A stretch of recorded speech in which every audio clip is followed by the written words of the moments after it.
budget season is different than budget seasons of the past for, I'd say, 3 reasons. The first of which is, what is your firm's economic outlook? That's a question that only you and your firm can answer. The second of which is, when can you come back to the office? Nobody has a real good answer for that either. And the third of which is, how fast are you going to move to the cloud? All 3 of those elements have different budgetary impacts, and we are in the position of having to make our best guess. Most of the places I've worked have always been very cost conscious anyway. We always go into budget season trying to reduce our costs as much as we can. So really it's not been that significantly different for me. Well, I think this budget season, probably like a lot of folks, is one where we're contemplating what next year is going to be about. I mean, on one hand, we want to keep the agenda moving, we want to keep the things that we know we want to take on going forward. But the reality is there's still uncertainty. Will the pandemic turn the corner in next year? Will business return to normal? Is there new business, or is there business to be lost? So the approach that we're taking here is really, we're sort of planning from a very optimistic point of view. We're benchmarking ourselves against our investment levels in 2019, and we're also positioning things so that we can react. If things don't turn the way we hope they will, we'll back away. We'll cancel some things, we'll reduce some spend, and line up with the performance of the firm. I think that this budget season is different because of just the general uncertainty in the universe. I'll say that.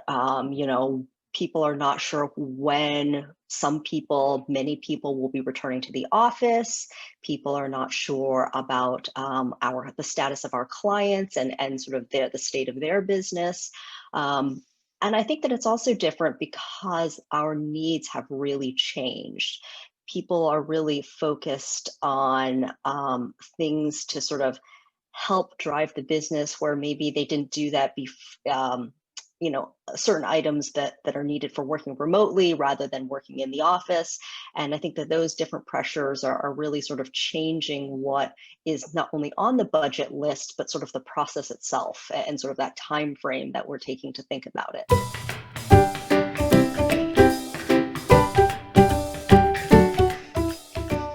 There's a few projects that won't be happening in 2021. Some of these are obvious. It's an excellent question. How much of your local office infrastructure do you need to refresh? So things like conference rooms, specifically audiovisual conference rooms, we might take an extra moment before we refresh that unit because we don't know when people are going to actually be able to use it. Another of which is the ongoing modernization of people's workstations, because many people's workstations has now migrated to their homes. And then the last of which is building on the idea that training is now not only virtual, but it'll probably continue to be virtual even when we get back to the office. The idea of people coming together in classrooms or conference rooms and such to attend training, that's probably something that's going to drop by the wayside. Well, so far, I'm feeling pretty good. I'm keeping my fingers crossed. I have not planned to and don't seem to be in a position to have to let any of our projects go next year. Well, I hate letting go of projects. I mean, this is one of the things that we put a lot of focus on as a team here is committing to a portfolio of work and delivering on that portfolio of work. And we had an agenda, or we have an agenda that stretches out about 3 years. So the hard call that we're going to make, and again, this is dependent on the level of investment, is probably foregoing investments in our marketing and business development area. Now, I hate saying that, and I'm sure our head of marketing and business development would hate hearing that. But the reality is if we're constrained on investment levels, there are higher priorities that, again, she agrees with, where we need to spend our time. So that's probably the area that we're letting go of. We'll also look at some of our investment in refreshing of technology. We'll look to see if we can stretch things just a little bit further. There's a risk to that. Obviously, we may run into issues with things reaching end of life, and we're going to have to manage that closely. But I think the primary area, and the area where I've hoped to make some advances here at the firm, is in the marketing and BD area. in particular in automation, automation of various tasks, things that group does.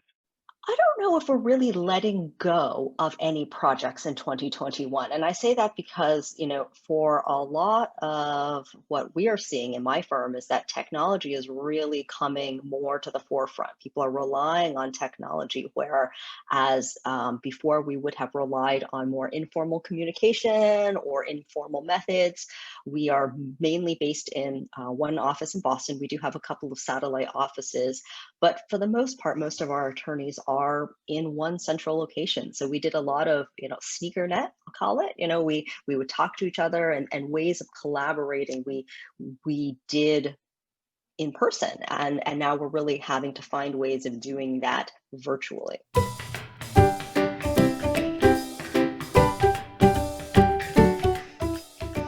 What project will you or should you be starting? This is an excellent question. And from my perspective, everybody's facing a couple of common concerns, one of which is aging infrastructure. So for example, if your firm is sitting on old storage, old compute, old equipment, things of that nature, when are you going to be able to refresh that? That's an excellent question.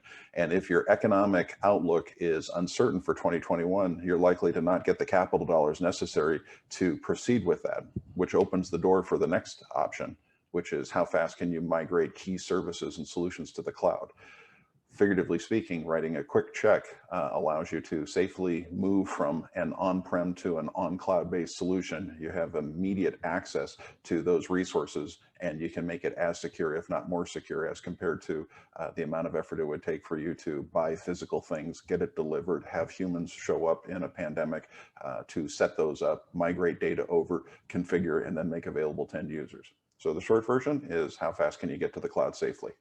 In 2021, I will be starting probably more re-engineering projects than I had anticipated. So and I guess because of the transition to remote working, but also because of the transformation that has been taking place in the law industry, we will be looking at a lot of internal process re-engineering projects.